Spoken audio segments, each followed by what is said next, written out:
Hey, good morning. Welcome to Odd Musings, episode number 236. And it is a couple days before Christmas. Merry Christmas, everybody. Three days away. Wow.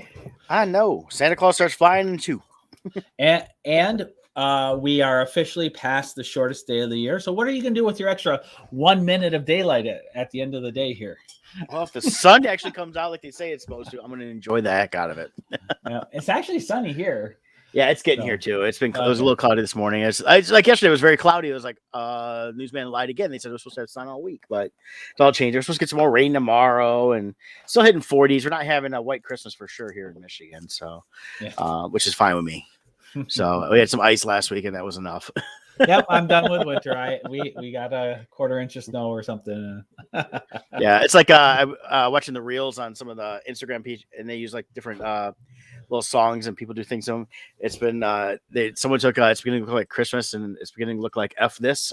I'm sick of the effing snow. Yeah, even the ice can go, something like that. I don't know, but so yeah, I haven't really hated winter, but it's just annoying a lot of times. I'm not a big outdoors person.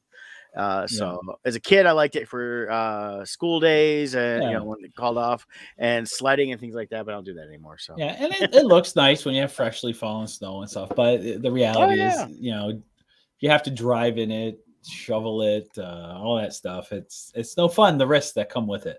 Right. If we could find a way to snow on the grass but not on the streets, I would be totally for it.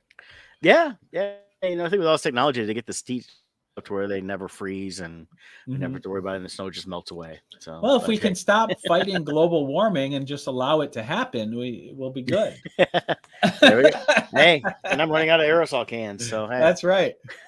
Buy some more Aquanet. Yeah. So let's knock out some our ad reads real quick so we can get going. We have a pretty full day today. It's gonna be a lot of fun. So it's gonna be fun. But first up is Loringer Family Chiropractic Center, PC, located in Belleville, Michigan, and Dexter, Michigan. They take great pride in providing the finest chiropractic care to each and every patient, offering on-site digital X-rays, massage therapy, orthotics by foot levelers, young limb essential oils, aromatherapy, full line of vitamins, all in the family-oriented environment. Give them a call 734-697-4244. You can visit them online at LoringerFamilyChiropractic.com. Of course, you have a link over at Musings, and then of course here at Facebook, it's at Loringer Family Chiro, and of course. Keep calm. A few days ago, they posted it's 6 days until Christmas. Dr. Lisa's on vacation this week, but Dr. Anna and Dr. Corinne have been in the office. You can check their times online here. And they are open on Christmas Eve, 7 a.m. to noon for those local here. Need to get an adjustment in before the holiday, and then we close for the weekend, of course, because of the holiday. But check out Loringer Family Chiropractic Center, PC. They've been with us since day one. We do appreciate them supporting our podcast. For sure. And we also have Team Titans Real Estate. Why? Because you matter. That's right. Even though the tools of the trade constantly evolve and change, we never forget at the core of it, it's always a people business, which is why we make our relationships with you our number one priority. Joe Webler and I, we service the Southeast Michigan area primarily. Our specialty is Macomb and Oakland counties, but we can go wider than that as well. And if you're outside those areas, we can also refer you. We have a great network of agents that we can refer to. So give us a call. 586-232-5144 is our Team Titans hotline. And, it's the end of the year. It's not much usually happens right now, but life does happen. And if you do need to buy or sell a home, there's still houses popping up for sale. So give us a call. We'll take good care of you. And Merry Christmas from Team Titans. Yeah. Yeah, totally. Christmas came up fast as well. Of course, for me, it was like I was gone for Thanksgiving, traveling, come back, and it was already December. Yeah. And then I went on vacation, come back. So it's like I had a busy last several weeks. So it's just like, oh, hey, it's December 21st. It's so bizarre. Multiple people I talked to, I don't think I found anyone who has disagreed. Yeah. I still think when I say last year, I'm still talking about 2019. Yeah. Well, it's because we had almost 2 years of Groundhog's Day where we're just it feels like we haven't really moved forward a whole lot on some things. Although, and when we're talking to Spider-Man today, third largest opening ever, 260 million here in the US, and then they broke Thursday records, Friday records, and as Spider-Man seems to tend to do when we have good Spider-Man movies, they tend to break records. So Well, and we'll be getting full into Spider-Man later on with Yep. spoilers. So if you have not seen it, what are you waiting for? The spoilers are too big to contain. They're popping up everywhere. It's like Doctor Strange trying to contain the multiverse. You just cannot stop these from happening. And it came out I think Wednesday night last week, Hmm. definitely Thursday. Yeah, So they had it's been a a week. Wednesday. Yeah, they had a Wednesday night a big preview. I tried to get tickets for it originally, Yeah. and they sold out in like a minute. So it Yeah. was, and it was one of those like the fan ones they were Yeah. doing. So So so we're going full on in on that. We're also going to talk some spoilers for last week's Hawkeye yep, episode 5. So if you saw it this morning, we are not covering that. The only thing we'll say is there is a mid-credit scene. There's no post-credit scene. yep, So you can stay tuned for that if you want to see it. But that's the only thing I'm going to say about this week's episode is yep. that. So But definitely take a look at that. So, but yeah, next time we'll talk about spoilers for the full series. yeah, we'll get into the whole thing in that. So it was a good. I liked it. It's funny. I'm reading a lot of mixed things on hockey. Some people don't like it. They say the ratings are down versus some of the other ones. But then I see a lot of people that I know that I kind of trust their opinion on this. They're all saying the same thing I am. It's like it's fun. It's a good show. It's I think the problem is for some people, and this is just a generalization, they're not able to separate what the mission of the full feature movie is versus a TV series. Mhm. The TV series is progressing character and story. It's not meant to be the same as a film.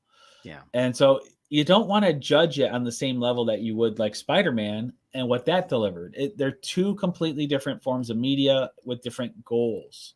Yeah. So don't go watching it with that goal of Yeah. a big picture. Well, I think it's fun that this term that's really taken off really since the Last Jedi. It's been around for a long time. Is the term fan service, and it's used both ways, good and bad. And so many people that are hating on something always want to say, "Oh, well, it's just fan service. That's why we're seeing this, this, and this." And I still disagree with all these jerks. I'm like, no, it is fan service, but that's what they want. That's storytelling. They're not going to create something brand new in an established thing just to appease your stupid wants of, oh, I want to see something different. Go watch something completely different. Don't watch a MCU. Yeah. Go watch a whole other series. We got a bunch of other stuff coming out next year that you might like, but the But I people want to watch that. I want to watch yeah. this. Well, okay, but here's what I wanted. I heard this from fanboys all the time back in the day on Yeah. comics. And the thing is, this is like, you're not writing the story. Part of the reason I write comics and stuff is because I wanted to tell my own stories. I didn't want to tell, I mean, I would write for Spider-Man or Batman if they hired me and I was, in that way of doing that. But for the most part, I'm not going to take something that's an established character and completely change it. I just create a whole new one. Yeah. And I write my own And stories if on you that. well, and if you want to do that, then make a fan fiction film. Do Yeah. fan fiction writing. There's tons of that. There's forums for fan fiction writers. Make up your own. Yeah. They're always fun. It's like a what if type scenario. Yeah. Even like I have some of my favorite characters in DC. I have some fun stories in my head I would love to put out there for DC, but I'm not a writer for them. And I could do fan fiction if I want. Or Yeah. I just take those characters, make new ones, steal from them, like the Marvel and DC steal from each other, and make up an original character and use my story on my original characters.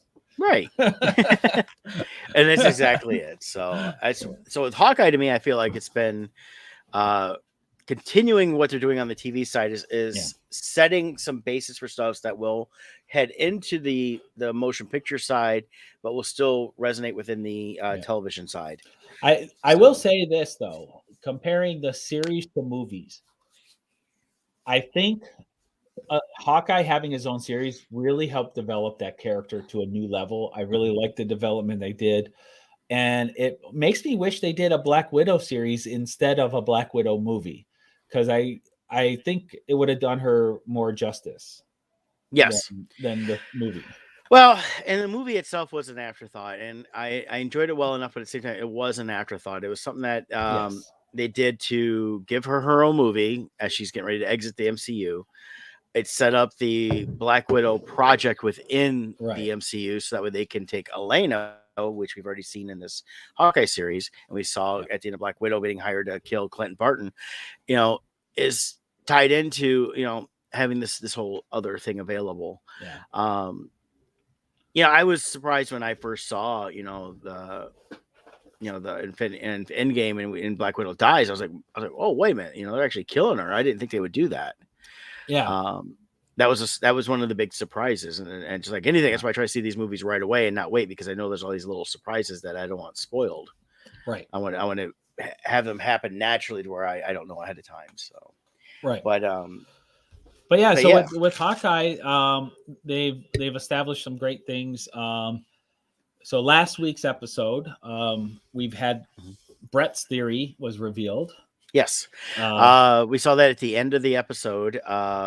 We find out that Kate Bishop's mom and Kingpin have something going on. Yes. And business-wise.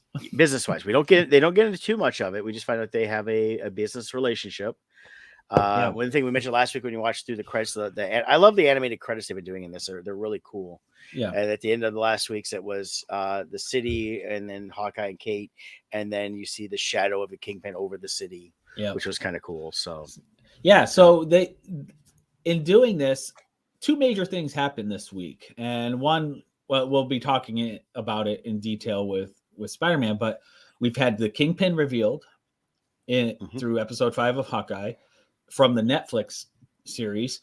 And we also had Charlie Cox revealed as Matt Murdock in the Spider-Man No Way Home. No Way Home movie. Yes. So this really opens the door for the Netflix series to become canon, or at least become... Well, my understanding was they were always canon. They were always set during the time. They were just supposed to be these little after stories.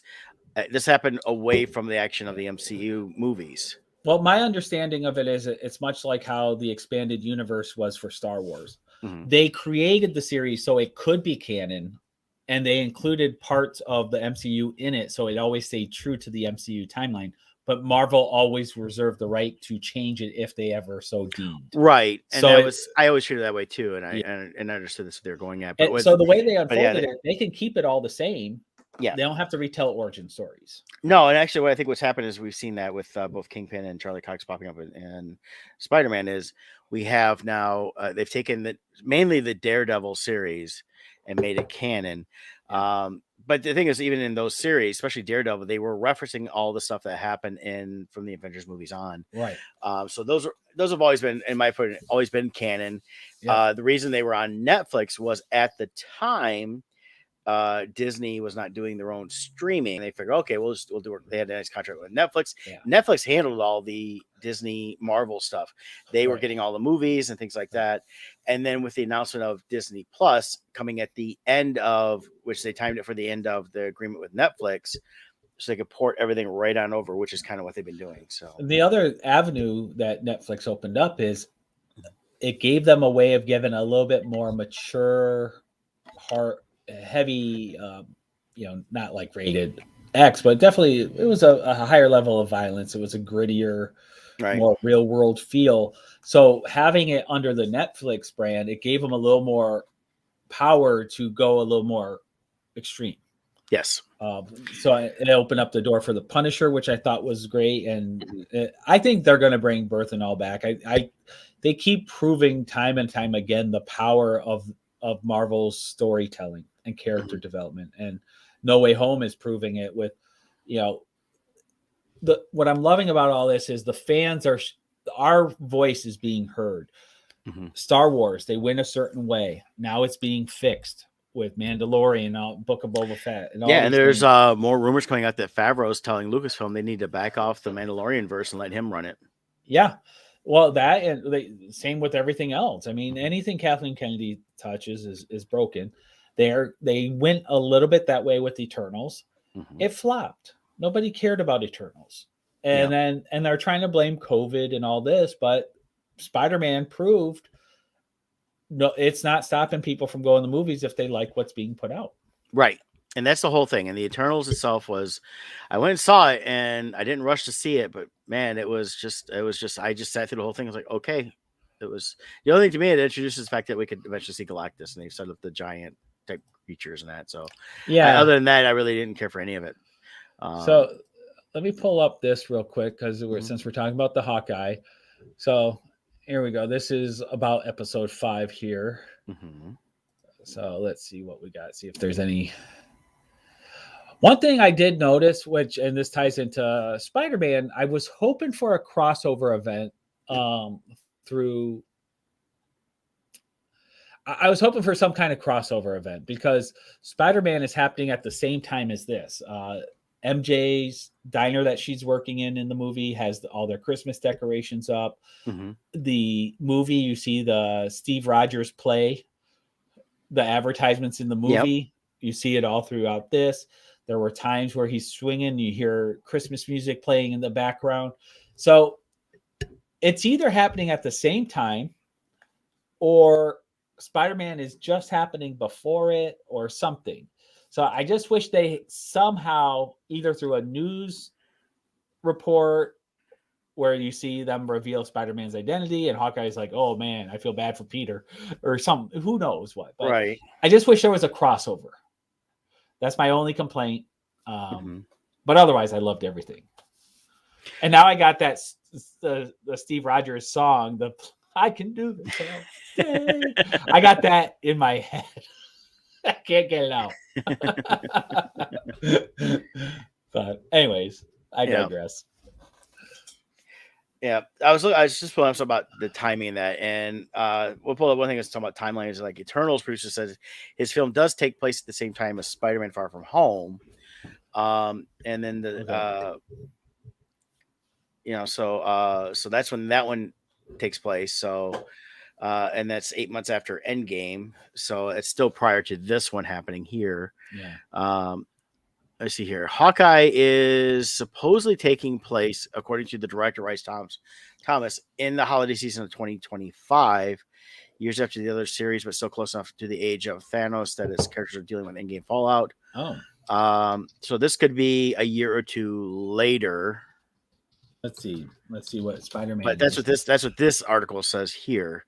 The timeline, is, again, I haven't seen I was trying to find a good version of it because again, there was some similarities. So let's see what Collider says. Here we go. Let's see. When is it set? Because we never see it any years or anything like that. But I could have swore with Spider-Man they actually said 2021 or 2022 in the movie at some point. Did they? Let's see. Yeah. And then even Collider is saying like late 2024, 25. So I just think it'd be weird that they both have the Steve Rogers play advertised all over the place. And the thing is that it could be such a massive hit that people are still going to see it. Because I mean, right, plays do last multiple years. Yeah, so it could just have a good run on Broadway. Yeah.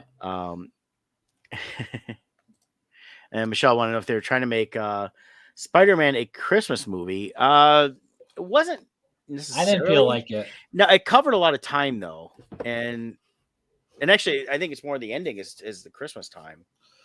So Yeah. So it really wasn't a Christmas movie. It's kind of like Die Hard. It takes place at Christmas time, but I don't think it was a Christmas movie. No, I think Die Hard is because if you time the drop, actually, it's more of a New Year's movie. You time the drop of Gruber, you can have it synced up for the 12th ring of the midnight. So I prefer timing the Star Wars movie so the Death Star blows up. Yeah. But and here that's you see another one there. So on the screen, that was the big reveal moment that we were talking about earlier with Kingpin being revealed as working with Kate Bishop's mom. So yeah, and that's the thing is, and what we saw when in episode 3, there was this mention of a uncle with Maya, and all I saw was a hand. You heard a voice, and immediately recognized it as D'Onofrio. mhm. I liked D'Onofrio and had as an actor for a long time. He's done a lot of great movies in that. So, yeah, Michelle, I personally think Die Hard could be considered a Christmas movie. It takes place Christmas, it's got Christmas music in it.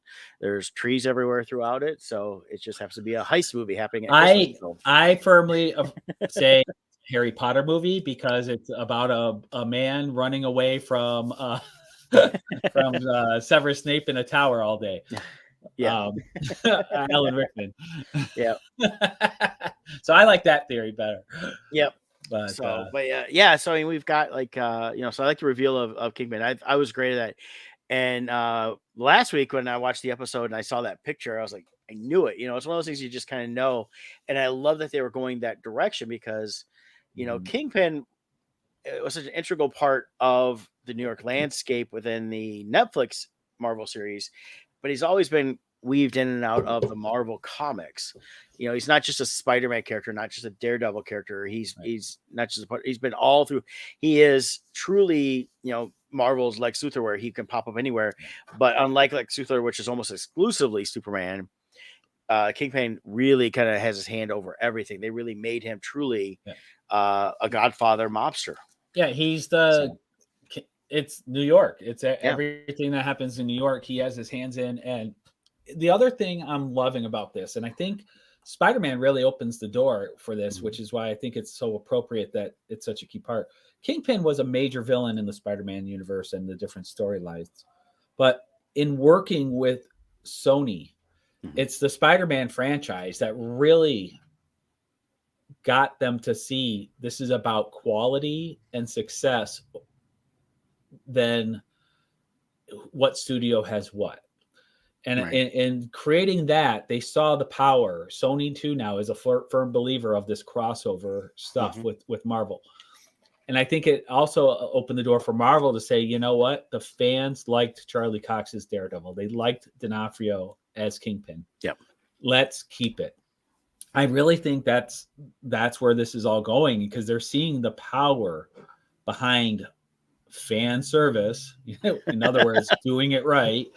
Yeah. And it opens up so many story possibilities for the Spider-Man franchise now. Yes. Well, yeah, we've got, and we're going to get into that here in a few minutes because we finish up Hawkeye here. Because Hawkeye itself was a lot, but definitely that's a lot more to the Spider-Man. But definitely within this last episode of Hawkeye, the 5th episode, not this today's, last week's, we started seeing bonding going on. Yelena was around more. We see a little bit more of her mission involved within this. We got the LARPers back. Yeah, I love the LARPers. They're great. They need to have their own series now. Yep. They're that street level warrior. Yep. So, but yeah, I thoroughly enjoyed Hawkeye. It's over now, which is sad. Yep. This week's is the last episode. But we also got in this last episode. I want to go back to Elena a little bit. Yeah. We also saw what happened to her during the blip. Oh, that's right. That was last week. Yeah, that was last week. That was our first time seeing it from that point of view. Yeah, and it was an interesting thing. We see her go into the bathroom. She was talking with one of the other Black Widows. They were trying to convince her they could free her, but she was already freed. And she had her life she wanted to have. Well, then Elena blips in the bathroom. And then when she blips right back, because they do it that quick, the entire setting changes. So it had been updated for 5 years.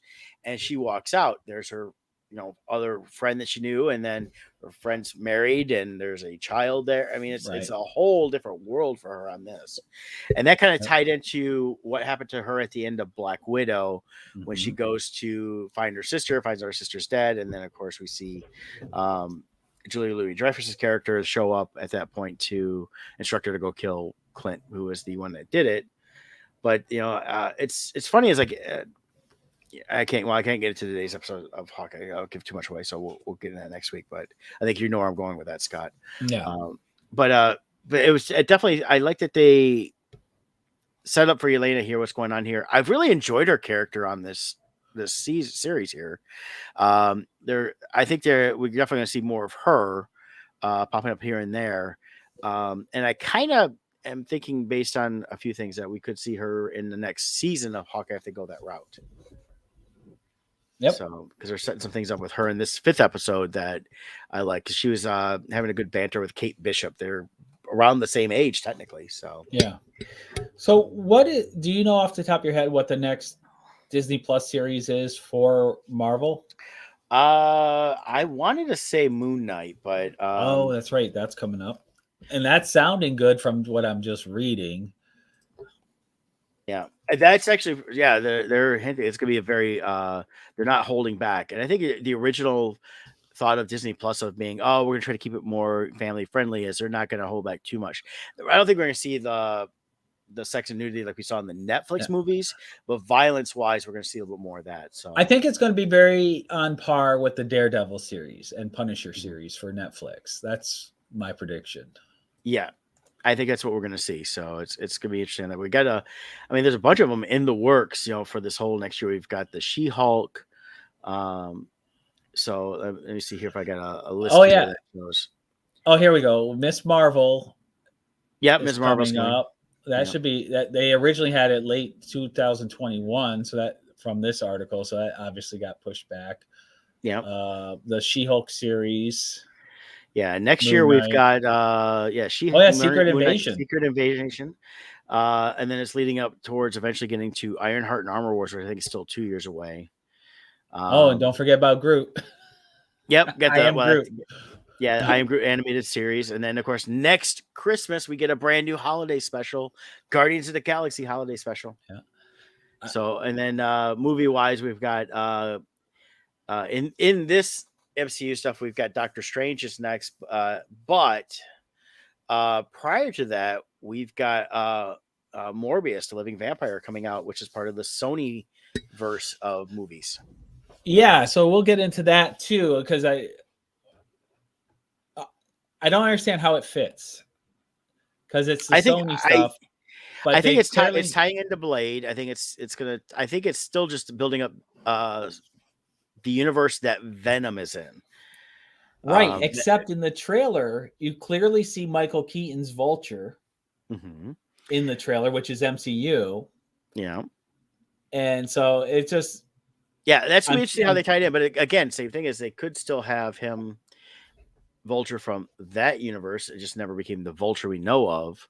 But still, I guess, the person. Yeah, that's true. That's true. So there's different things we'll see. I'm waiting to see. It'll be interesting. And it could be maybe he actually is in the Spider-Man universe more, which means he's part of the MCU. So we'll see how it all gets tied in there. Right. So it looks good. He knows of Venom because when he's attacking the one guy in the trailer, the guy's like, "Who are you?" He's like, "I'm Venom." And then he's like, "Just kidding, I'm Dr. Morbius." So he says the name Venom. So that's why I think it's tied into the Venom movies. Yeah. That aspect of it, because as we know the movie, those were set in a different reality because he came to the Spider-Man reality we know of with Tom Holland. But he did reference the one from Tobey Maguire, because that was referenced in the end credit scenes for the last Venom movie. So for Tobey Maguire, he referenced Tobey Maguire's Venom because he wanted to go kill Peter Parker, because Peter Parker killed that Venom. Yes. So and that was Spider-Man 3. Right, but I think they're gonna. Well, I'll jump ahead real quick. I have a feeling this is what's going to happen. I think this movie that we just saw, Spider-Man No Way Home, is going to resurrect the Andrew Garfield franchise, and we're going to find out the Tom Hardy Venom is in the Andrew Garfield universe. And they're going to, with them going back, they're going to resurrect this and have Andrew Garfield meet that Venom. I could see that. That I could see. I think it'd be a good way to go. Because, well, I know I see so many people trashing Amazing Spider-Man 2. I enjoyed it. I've watched it a few times here and there. And I don't think it was. I personally think it was better than Spider-Man 3. Yeah. The issues with Spider-Man 2 was the whole movie was just a setup for the Sinister Six. Instead of making a great standalone story, it just ended up being a setup story instead of a full story. And that's originally with Amazing, and we're talking about Amazing Spider-Man 2, not Spider-Man. Andrew Garfield. Yep. Andrew Garfield was just Amazings. The thing with that was they originally announced that it was a 4-movie deal. Right. And so at the end, with the second one, that's where we get the killing of Gwen Stacy. They were setting up the Sinister Six, which originally were going to get their own movie, right, as a spinoff from this. So, but they still had 2 more movies, and then Marvel MCU took off with the whole, and then of course the merger with Disney, things like that. So they kind of convinced Sony they wanted to have a different Spider-Man, right? And that's where some behind the doors negotiation. So they said, okay, we're going to just end the Amazing franchise, say screw it, and do something different. But now and we're going to get into, I guess we might as well just get into Let's get Spider-Man No into Way it. Home, because we're past Hawkeye. Just watched Hawkeye's episode today. I think it was a great wrap up to this first season. It doesn't answer every question you're going to have. It'll leave you with some. But with this new Spider-Man here, I don't know how your audience was. Whenever any of these big reveals popped up, there was cheering. Oh yeah. And I cheered. I clapped. I just got so excited. Overall, I love this movie. It was everything I wanted it to be. It definitely fits very similar in my timeline to all the Marvel movies, like yours does, Scott. I think you put it at fifth. In terms of overall Spider-Man movies, it is my favorite Tom Holland one now. I liked how everything got built up to that, but it is everything it is because of the previous two Tom Holland movies, and then everything it pulled from the previous Spider-Man movies as well. Yeah, I think this movie does an amazing job of. I would say spectacular, but speaking of which, notice how Tobey Maguire kept saying to Andrew Garfield, "No, you're amazing." Yes, because he's the amazing Spider-Man. So right. So Tobey was is Spider-Man. He was amazing, and Tom Holland is spectacular, as the different titles go. But it did a great job. So many things this movie did that was amazing. They pulled off in one movie. They brought finality to Tobey Maguire's arc. We know through him, like they imply, him and MJ made it work.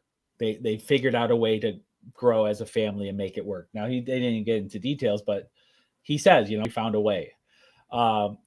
It redeems the Andrew Garfield Spider-Man, I felt, and really made that good.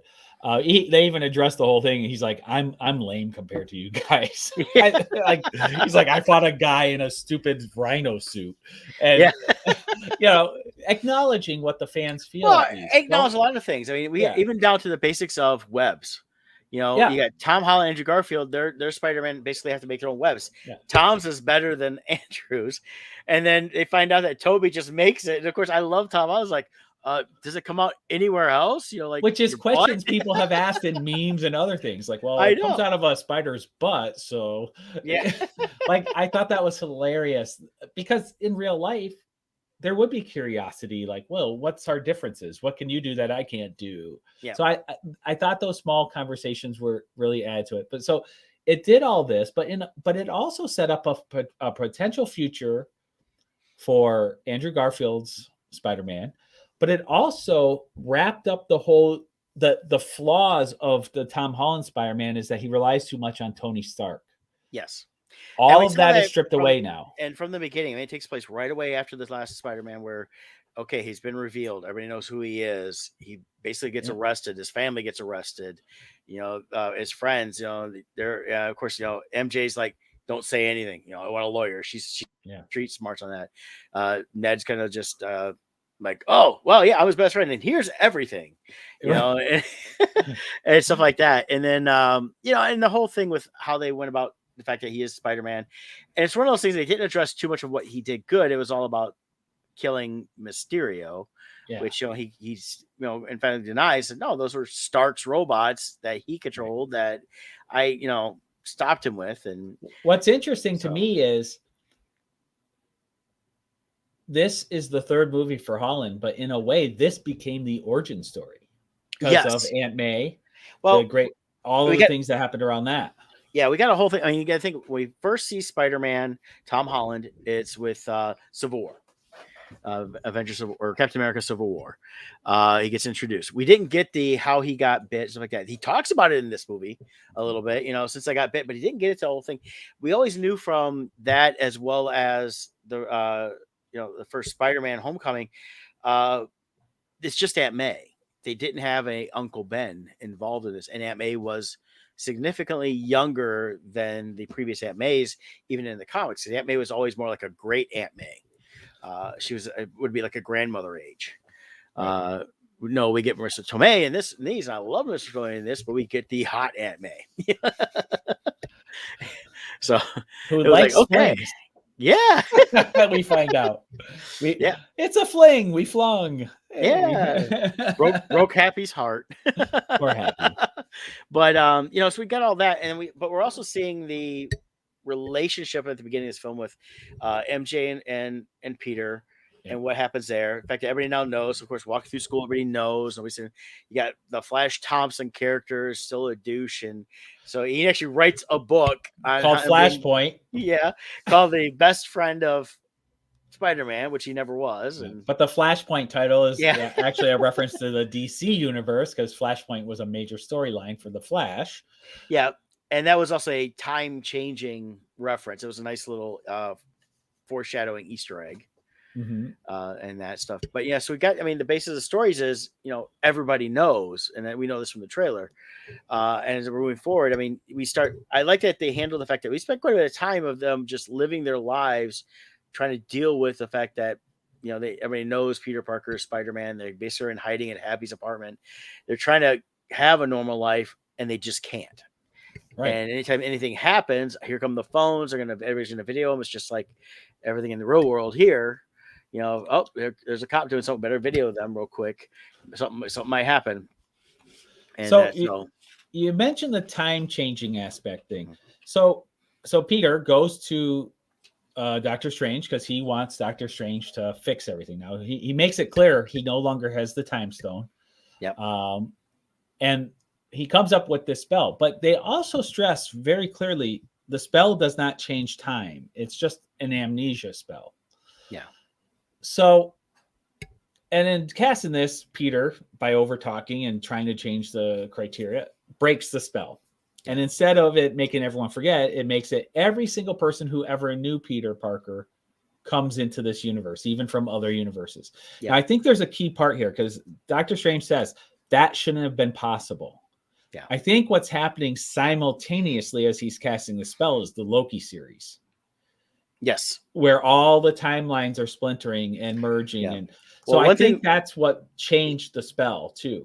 Yeah. One thing we also got though, real quick, was Wong popping in and out and say, don't do that spell. Wong is also, what do they call him? That he's basically the he's the Sorcerer Supreme.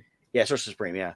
And of off course, a technicality. Yeah, technically, because he was the only one there for 5 years.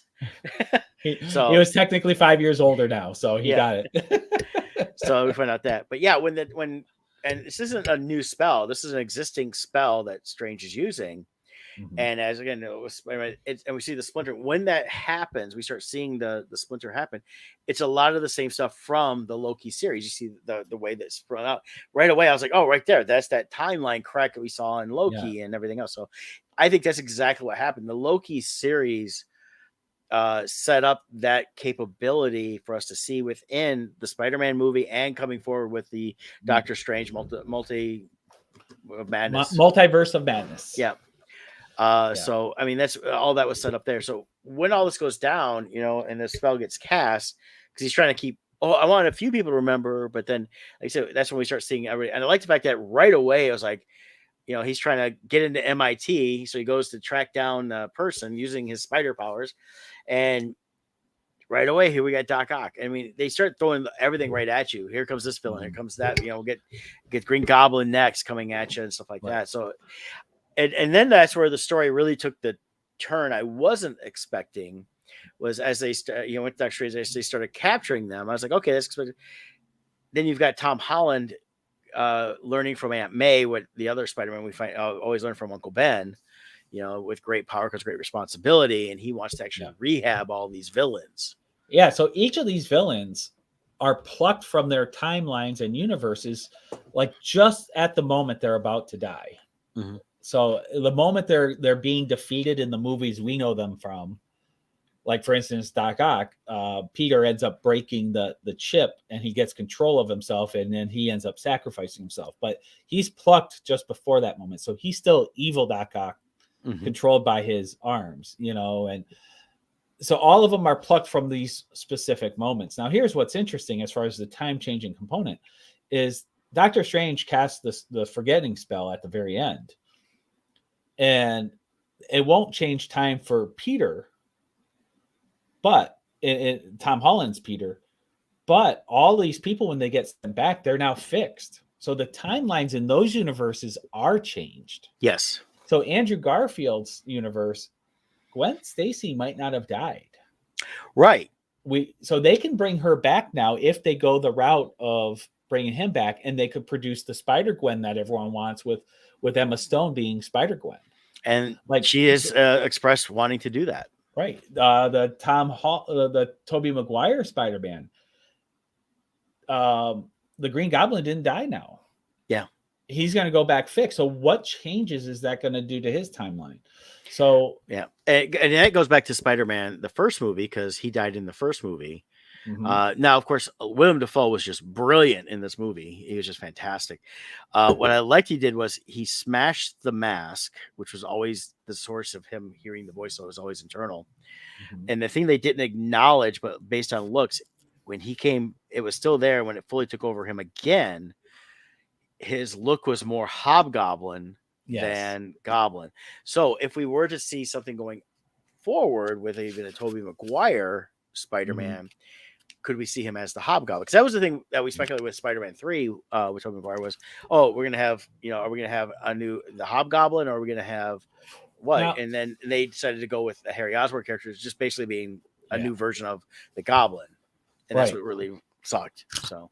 Yeah, so there's all kinds of cool possibilities that come from this, that I think are all positive. Yep. It gives them a way of fixing all the things that were wrong. Also, as they were fixing things, you see in the sky, you see the traditional looking rhino, not the stupid mechanical one. You see the outline of Kraven, which he's supposed to be coming back. Yeah. I believe he's the next movie for Spider-Man. Or somewhere in one of the series, he's supposed to be back. Electro, all the things everyone hated about Jamie Foxx's Electro, they fixed. Yeah, it's gone. He was a much cooler Electro this time. Yeah. So this movie was redemption for all of those lines, and then at the same time, it became the launching point of the corrected Spider-Man for Tom Holland, where he's making his own suit. He's now living on his own. His Aunt May became his origin story. With great power comes great responsibility. Yep. All of these things happened. I wish, though, one little tiny nugget. When he got his apartment at the end, Tom Holland, I wish it was the guy, the landlord from the Tobey Maguire one. That would have been so awesome. Yeah, but the Tobey Maguire one was a little bit bigger than the one that Tom Holland. Tom Holland got a closet. I thought that would have been funny. Yeah, and it was kind of interesting. I mean, basically, we get to this whole thing of Spider-Man. They take on the villains. We have some good fight scenes. They're able to take care of things, and then Strange is able to fix. They had to do a few things, and of course, battle with Strange and the villains, and mainly Goblin, trying to stop it all.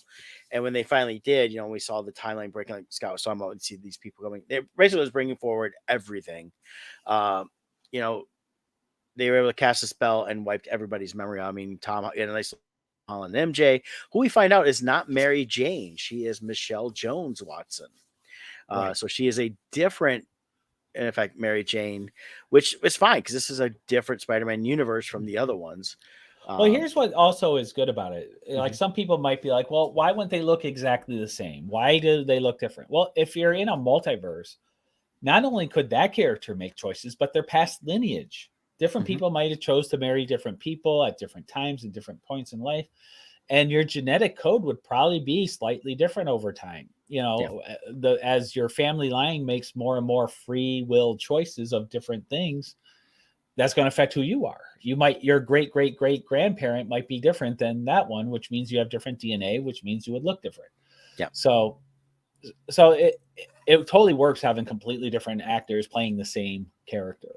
Yes. And then it kind of reinforces this whole, like with the Mary Jane thing, or Aunt May thing. It kind of put a weight to her. Like they're all talking about their losses, all the different Spider-Mans, and you start seeing a common thread, and they realize with the great power comes great responsibility line. They're like, maybe she didn't die for no reason. Maybe there's a bigger scheme at play that all of us are meant to face to become who we are meant to be. And I thought that was really, really great. Well, and the other thing is we find out, what's going on is even though the Tobey Maguire Spider-Man, they said they had their hard times, they work things through, there's still a lot of loneliness in just yourself. Andrew Garfield he's way post, Gwen Stacy died. So he's kind of just still by himself. And it's kind of where they put the Tom Holland is he no longer has any emotional connection support. It's all been cut from him. Like all the other Spider-Man had to them. And it's always been a theme within the Spider-Man character itself, regardless of which direction they go, Yeah. whether it's the comics from Amazing Spider-Man, Spectacular Spider-Man, the Spider-Man that we saw as just Spider-Man, Well, and then of course the movies and that. So and speaking of the comics, Mhm. another character that's been rumored every single series and every single movie for like the last 2 years is still up there, Mhm. Mephisto. Yes. The main storyline for this movie, actually, the comic books it came from, Peter goes to Mephisto to make a deal to have his identity forgotten Yeah. because the world figures out who he is. So once again, the rumors are, well, was Doctor Strange actually Mephisto? So Yeah. that, And that's something we'll have to find out because it's gonna be interesting. Because that was tied into the original Civil War comics, yep, and Spider-Man was revealed, and then they dealt with that in the Spider-Man comics for a few years before he did it with the Mephisto, and that was the way for them to reboot and end Amazing Spider-Man and start all over fresh. yeah. But it got rid of everything, got rid of his marriage to Mary Jane, got rid of everything. Mhm. So yeah, and that's the whole thing with this here. That kind of leads to the one of the end credit scenes. We got a full trailer for Doctor Strange. Oh yeah, That was a post credit scene, which was great. And within that, we saw the evil Doctor Strange from the What If universe. Basically, they yep. tied in the entire What If universe in Doctor Strange, as Yeah. well as we're getting from WandaVision. I think you're tying in WandaVision, Loki, and What If to the Doctor Strange movie. Yep. There was a quick shot. You see a star in the back. I think that right there is Agent And Carter. was he inside the castle that is at that Kang is in at the end of Loki? Like the scenes where he's walking through that building, I was wondering if that's the same location. I was thinking that, but I'm not positive. I'd have Yeah. to. It goes so fast and a lot. And even the Because there's spell that Doctor Strange cast to contain the broken spell, Mhm. the Watcher did that in the What If series to contain what was the finale? Ultron. Yeah. Was it Ultron in there? Yeah. So they Well, and could that's what bring we see. Ultron back. Yeah, and then we see the evil Doctor Strange show up at one point from Mhm. that What If. So I think it's tying all that. It's actually what so disappointing about calling it What If, but it worked, I guess, just to get these stories out there. But it was basically a way to them to say, here's some multiverse stuff. We know we're going this direction, and it looks like I believe from what I saw from the back, it looked like Agent Carter from the back. Mhm. We know Wanda's in it. It's just been long announced. We know she's going to be in that, and she's going to have a big part of this. So I Another think thing. Oh, go I ahead. think Spider-Man set up the explosion of the multiverse stuff that even though Strange thinks he has it contained in that spell, I don't think it's fully contained. I think Spider-Man also set up the She-Hulk series when Matt Murdock came in to defend Peter Parker. Yep. They were talking about how the charges are going to get looks like they're going to get dropped from Peter, but then he talked to Happy and he said you're potentially going to have some major charges here and you're going to need a really good lawyer. Yeah. I have a feeling the She-Hulk series is going to be her defending Happy about the theft of the Tony Stark the Stark hardware. Yeah. So that's what I think we're going to do. Yeah. We did see episode 6 of Hawkeye, but we are not talking about it today. So no spoilers. It just came out today. So we will, that will be next week. We talk about that. We talked about episode 5 earlier. So you can replay it if you want to see what we said about episode 5. So, so anyways, I think that was a kind of a slight teaser as to what's coming with She-Hulk. Right. Another interesting thing too that pops in my head just now. If my theory is correct, Tom Holland and Venom get sucked back, which was a funny mid-credit scene. Well, you did catch the one thing that was left over when he got sucked back, though. Yep. So I'm going to get to that in a second. Mm-hmm. So Spider-Man 3 for Tobey Maguire had Venom. Mm-hmm.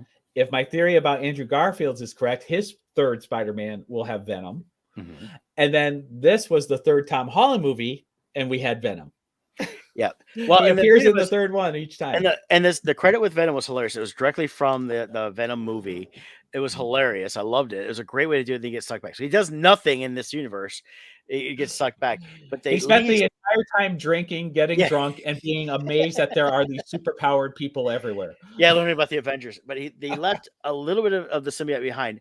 I think what we're going to have there is the next Tom Holland one. Yeah. It will not be Venom, it will be the black suit Black suit. Spider-Man. And all right, we gotta. I'm gone. He's Yeah, not I don't listening. know. So here's the thing is that it's the uh I think we're gonna get the black suit Spider-Man, and I think they're gonna go the origin people really wanted was black suit Spider-Man, him fighting himself with the symbiote, and then the symbiote leaping off of him. Originally went into Yeah. Flash Thompson. Hopefully not this jerk Flash Thompson they have, but I could see that. And then or somebody else, and then going from there to create that Yeah. Venom within that universe there. My prediction is this is going to be the next trilogy. Yeah.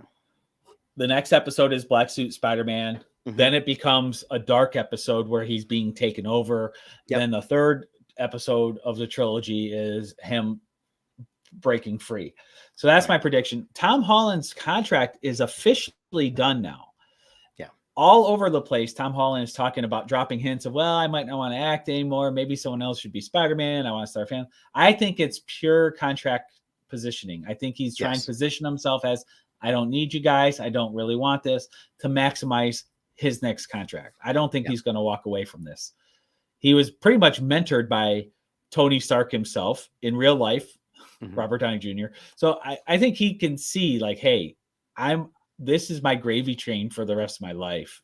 If they keep doing it right, this opens up every door for everything else I ever want to do. Yep. So I don't think he's going away. I think but I'm excited for where they're going. My one thing too, though, is Doctor Strange made it clear this does not change time. This spell, it's purely a memory wipe. So like he goes in and it's like, oh God, how am I going to make them remember me? Well, like he should still exist in all their photos they took together on their school trips, like their social media. Like, they should be looking and just saying, they should be saying like, well, who's that guy we took a picture with? Well, I think he mentioned some memory, but it wipes it. But I think Dexter's kind of alluded that it wipes everything out. Like it never happened in a lot of ways. But that's changing time.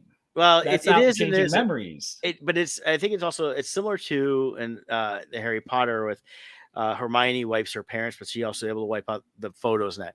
So basically, if they look at the photos, I think in reality it would be something like, okay, Peter Parker's there in those photos, they just can't see him. So it's kind of like it blocks her mind so much that none of them can see any of that anyways. Okay. That's at least my thing. But in some way, this spell could have gone through and just wiped out, their interactions, them knowing him. And that's kind of what's supposed to do, and it said that they ever knew him. So I had to go back all the way back to Peter Parker's inception of. Right. I'm just saying it couldn't have wiped out the event though, because that's changing time. Right. But at the same time, it doesn't change time in a way it manipulates time. Okay. So it didn't change a lot of the events that happened. It just changed his interaction with people and how that would have happened. And so, in effect, it changes the timeline in a lot of ways. It goes back to what we saw within the Loki series, how the timeline goes to different ways. So I do want to pull this up real quick too, because it's there were a lot of Easter eggs. So here's an Easter egg list. So we should scroll through these really quick. Let's see here. So here's where you see the Rogers, the musical that was, you could see it in the background, especially when they were announcing that Peter Parker is Spider-Man. You saw that in the background, which is still a hilarious musical. If you want the full thing, keep watching the Hawkeye episode 6. You'll see the full thing play out. Yeah. That was a popular cover. I remember that. Ditko, his name was everywhere. It was spray painted all around the city. Mm-hmm. It was great. It was a graffiti art. I thought that was awesome that they gave Steve Ditko that much credit throughout the Spider-Man here. Yeah, so that was very well done. Mm-hmm. Delmar's Deli, that played a part there. He ended up in a previous one, so you see he's still present. Here we go. We got the Damage Control. They came out. It was the scene where Aunt May passed away. This is the group that came. So they're in the comics. Mm-hmm. This is a big one. Yeah, Nick Fury. Yeah. So it is confirmed he was off planet. So the question is, who was the Nick Fury that Peter Parker was working with. That, as we know, was a Skrull. Did they actually reveal it? I can't remember now. I believe they did. Yes. Okay, they did reveal it at the end. Yep. So Matt Murdock, we talked about Yep. him. Yep. And that was awesome. And it was it's a one scene. He was on for like 3 minutes. It was perfect to establish him back in. And you can see he's a little beat up. Yep, he's a little beat up, and he caught that brick that got thrown through the window, and Yep. Tom Holland's like, "How'd you do that?" He's like, "I'm a great lawyer." So yeah. So I think it was great they brought him back in, and we could see more of him popping up throughout the different movies and that. So, and then of course we talked about mentioning MJ's real name, so because he never really got into it. Watson, but she doesn't want to be acknowledged as Watson, so that kind of ties into the Mary Jane backstory, where her dad was abusive. So it could be that she didn't want any acknowledgement of him because of that kind of a past, you know. So we don't know the story yet, but for whatever reason, she doesn't want her father's last name acknowledged when they say her name. And this Mary Jane has always been different from the other Mary Janes, where the other ones were more actress model oriented, where she is actually just as smart as in league with like Peter Parker and Ned and all them. She's not stupid at all. So, and she works for a charity called Feast, and in the comics there is a soup kitchen called Feast that was set up by a crime lord named Mr. Negative, and then Aunt May gets part of wrapped up in that storyline in the comics. So they kind of brought that into here. Iron Man's little robot was there. Yeah. Yeah, that was with Happy. So, the mug shot for Happy was taken from Iron Man 3 when he had the long hair. I love how he's like, well, at least they used a good photo. Yeah. That was good. I didn't see this part. What happened here? Howard Stark makes a return at Midtown High after a fashion. Let's see. In the mural that the teachers made for him. Okay. Howard was seen in the mural as Spider-Man Homecoming. Yep. That was a funny scene. You can see the two teachers fanboying over Peter, and then the other one is like, "You did it. You're guilty. Mysterio was right." Like he just got, you killed him. Yeah, they're like, don't pay attention to him. I know, that's hilarious. And of course Wong, and and I think now we've got 2 Wong appearances in the movies. We had him with Shang-Chi, and then now with Spider-Man, and I think all that's just blending all that together to head into the Doctor Strange movie. So yeah, people really like him as a character. Don't confuse him with the character in Eternals. It's not him. Nope. Doctor Strange memory spell is from the comics. This is goes back to that. Mephisto actually uses this in the comic books to make people forget. Right. So very interesting. Oh, the lower level of the sanctum. It's the laundry room. You got the dryer going, and you would think they would do some kind of spell to clean their clothes, not just. Speaking of which, they also had a blizzard go through because one of the portals were left open, so they had snow all over. Well, then that's how we see some of the people coming through, because Ned's opening portals, because Ned gets a hold of the ring, and he's able and find out he's got magic, so he's got that stuff too. So that's another thing for him down the road if they want to incorporate him into some of that. But of course, he can open a portal, but he has trouble closing portals. Very true. Let's see. Subtle nod to the Vampire Hunter. So let's see. Oh, the crossbow. That's right. So the crossbow that Ned finds, it has a stake in it, not an arrow. So that was kind of the nod to vampires, which, as we know, Morbius will open up that door. We just have to see which universe it's actually occurring in. Right. Let's see. Doctor Strange's fridge comes with a health warning. I don't know what this means. I see Ditko. Oh, they got Ditko there. Townsend. So they got different names is there and stuff. People that worked on Spider-Man over the years. Yeah. Yep. Dr. Octopus. I remember when this was first coming out, people were speculating that this was actually a a Dr. Octopus from a universe we didn't know because he had what looked like the nanobots incorporated into the arms. They explained how that happened. So he is from Yeah, the he took Toby, that from Spider-Man's suit, or Tom Holland's suit, which is all nanos. which was also funny because once he got the nanobots through Bluetooth, Tom Holland was able to hijack the arms and Yep. control them himself. I thought that was hilarious. Yep. What I found interesting though is the nanobots that they had left didn't try to close up the suit; they left it open. Mhm. So for Tom Holland's suit was like open right here. But when he stabbed the suit part, Mhm. it broke the piercing. It didn't stab Peter. Yes. So it was suit, but it was still nanobot suit or something because it was strong enough to, unless it's bulletproof. Yeah. But it was strong enough to bend the thing that he tried to stab him with. Right. The Hobgoblin. Yep. See that's right there. And that was cool how they did it. They utilized a purple hoodie with its sleeves ripped off over his green suit, and it worked. It looked great. Speaking of which, William Dafoe did not want to come back unless he got to do action scenes and fights, and he didn't want to just be a cameo. They used him perfectly. Oh, he was the perfect bad guy for this. And I thought it's very interesting how they set up the fact that in his universe, there was Oscorp. There's not an Oscorp here. So there is no, as far as we know, no Norman Osborn or anything in this current Spider-Man universe, right? The Tom Holland one.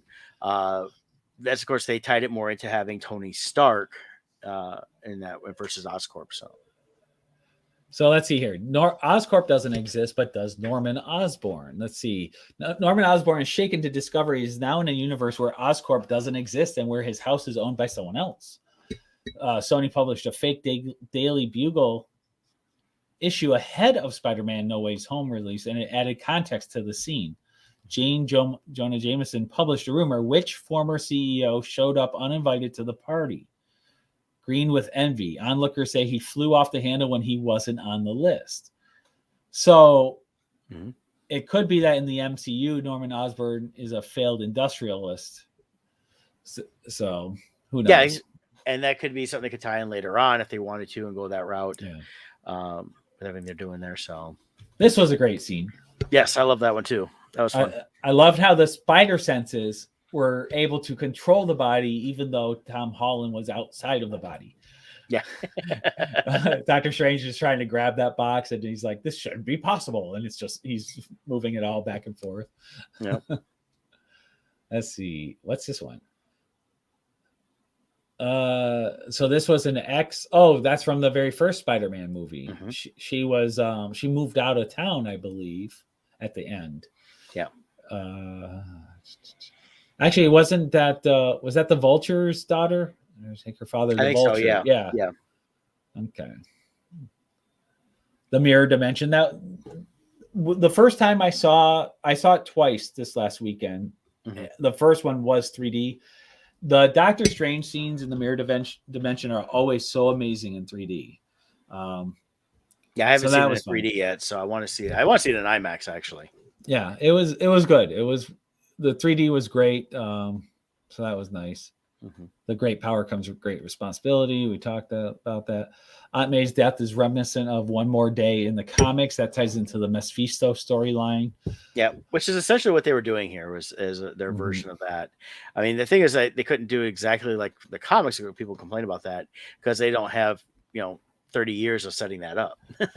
No, I didn't notice this. They actually used the themes from all three Spider-Mans. Yeah, I caught a little bit of that with the music. Yeah, you picked up at different times, and especially when they were doing individual stuff and showing up and things like that, you got a little bit of those themes in there. So that was pretty cool little nod. I love the line when they're all talking and they're getting ready, and he's like, "So are you?" Andrew Garfield says to Tobey Maguire, "So are you going in looking like a cool youth pastor, or do you have your suit?" I did like that. That was funny. I mean, it kind of showed the fact that the Tobey Maguire Spider-Man where he's at in his world is probably not as active. They've dealt in, a couple of different variations of Spider-Man where his his child was now Spider-Man, or dealing in the Spider-Gwen universe, things like that, where it's older Peter Parker. And he still has the powers, but he's getting older. And they acknowledge that here that he has aches and pains. He doesn't heal and stay young. He's getting old. So I mean, that's part of it too. Now this I didn't know. in the comics, Ned Leeds becomes the Hobgoblin in the comics. Yeah, I remember reading about that. I don't see this one being the Right. Hobgoblin. So he does say to Peter, "I promise not to become a supervillain and try to kill you," Yeah. because he finds out through Tobey Maguire that his best friend tried to kill him, which was also Harry Osborn, who Yeah. became a Hobgoblin. Well, actually, he was just more of another goblin. Never really became the Hobgoblin in Oh, Spider-Man okay. movie, yeah. So different. Yeah, he was just a goblin. It was, and in fact, it wasn't even a true goblin. He was just found out Spider-Man killed his dad and decided to go on revenge with the stuff. So His organic web shooters get called out. That was a funny moment, as we talked about. Yep. The Statue of Liberty, they were putting the shield on it. I thought that was interesting. Yeah, they made it bronze again, bronze colored, and they were adding all the Avengers stuff onto it. So for those people who don't know, that's actually the original color of the Statue of Liberty. Had you been alive 150 years ago, that's what it would have looked like, bronze, like that. But over time, it oxidizes and becomes the green that we know the Statue of Liberty to be. Yeah. So, yeah. So the original color was bronze. Yep. This is no, you're amazing. That was good. Well, I did like when he shows up first and they're like, "Oh, prove you're Spider-Man," and he didn't want to do it. And then he jumps up and just grabs the ceiling. Then he walks on the ceiling finally after not wanting to. He basically is like, "I'm not a dog and pony show." I love how she keeps throwing the bread at him. She's like, "How come your spider sense isn't activating?" He's like, "Well, it doesn't do it for bread." Yeah. That was funny. Yeah, she's like, "Prove it." So he's sticking to the ceiling. She's like, "Now crawl." He's like, "This is good enough." I'm hanging from my fingers. Yeah. So that was funny. They did a good job. I feel like they redeemed him. The back issues. Remember in Spider-Man 2, he was trying to get his powers back. He fell all the way down and hit his back against the car. And he's like, "My back." So old Tobey Maguire is still having back issues.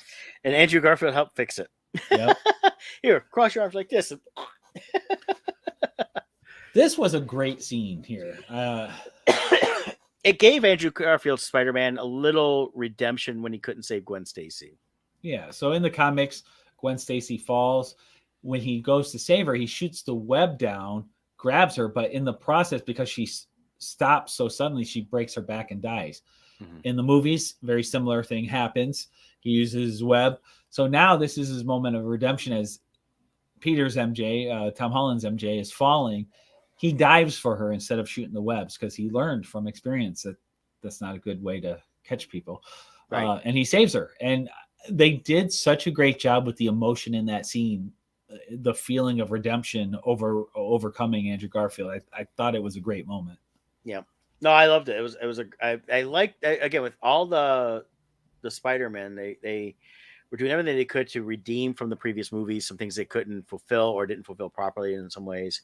And they gave them the heroes endings they needed in this one, but not a definite ending.